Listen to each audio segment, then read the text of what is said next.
እውነተኛ የህይወት ምስክርነት ክፍል 3። በጣም አዘንኩ። እንደምንም ተንፏቅቄ የአልጋው ጫፍ ላይ ቁጭ አልኩ። የአባቴ ጨክኖ በከባድ ጥፊ እኔን መምታት፣ የእናቴ ከቤት እንደወጣ የአስቸኳይ ማሳሰቢያ መስጠት፣ የወንድምና እህቴ ከመጠየፋቸው የተነሳ እኔን ማየት አለመፈለጋቸው በጣም አሳዘነኝ። አባቴ ከመታኝ በኋላ ትክ ብሎ አየኝ። በእርግጥ እጁን ሰንዝሮ ሲመታኝ ይህ የመጀመሪያው ጊዜ ነው። ለዚህ ይመስላል ግራ የመጋባት ስሜት ያነበብኩበት። እናቴ ሁለት እጆቿን ሰብስባ ወደ ቁም ሳጥኔ ያመራች። እኔም ከተቀመጥኩበት ፈንጠር ብዬ በመነሳት እናቴን በመቅደም ቁም ሳጥኔን ከፍቼ ፊት ለፊት ያገኘኋቸውን ልብሶች፣ ለመንገድ ይመቹኛል ያልኳቸውን ጫማዎች አነስ ባለ ሻንጣ ጨምሬ በቤት ያለኝን ገንዘብና የባንክ ቡኬን ከሕፃንነቴ እስካሁን ድረስ የኖርኩባትንና ያደግኩበትን ቤት እንደ ቀልድ ትዬ ወጣሁ።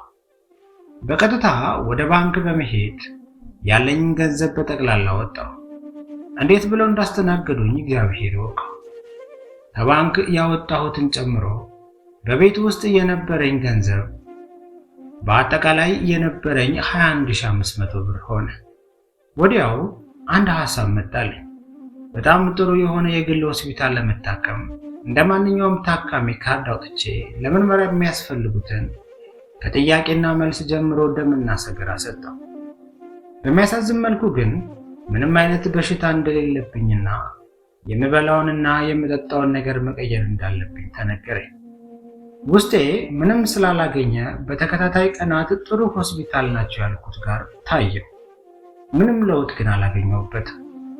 አዳሬን በተመለከተ ማታ ማታ እግሬ በመራኝ ሆቴል አልጋ እያያዝኩ ማደር ከጀመርኩ ሰነባበተ። በዚህ ሁኔታ ወደ 2 ወር ሆነኝ። በሰውነቴ ላይ ግን ምንም ለውጥ አላየሁበትም። በእጄ የነበረው ገንዘብ እየተመናመነ መጣ። ቢቸግረኝ የአንገቴን የጆሮዬንና የእጅ ብራስሌቴን የማጌጥባቸውን ወርቆች ሸጥኳቸው። በመሸ ቁጥር ግን መሳቀቄ አልቀረም። ከፍዬ ባደርኩባቸው ቤርጎች ተመልሼ እንዳልመጣ ውሻ አድርገው አባረውኛል። ያላደርኩባቸውን ፈልጌ ነው ማድረው። አሁንም እንደምንም ቤርጎ አግኝቻለሁ። በዚህ ቤርጎ ቀደም ብዬ በመግባት ረጅም ሰዓት በመውሰድ ከራሴ ጋር ተማከርኩ። ወጪው እያመነመነኝ ስለሆነ አንድ ውሳኔ ላይ ደረሱ። ከአዲስ አበባ ወደ ደብረ ብርሃን መስመር ለመጓዝ በጠዋት ተነስቼ ሻንጣዬን አንጠልጥዬ ጉዞ ጀመርኩ። ጉዞ ወደ ደብረ ብርሃን ይቀጥላል።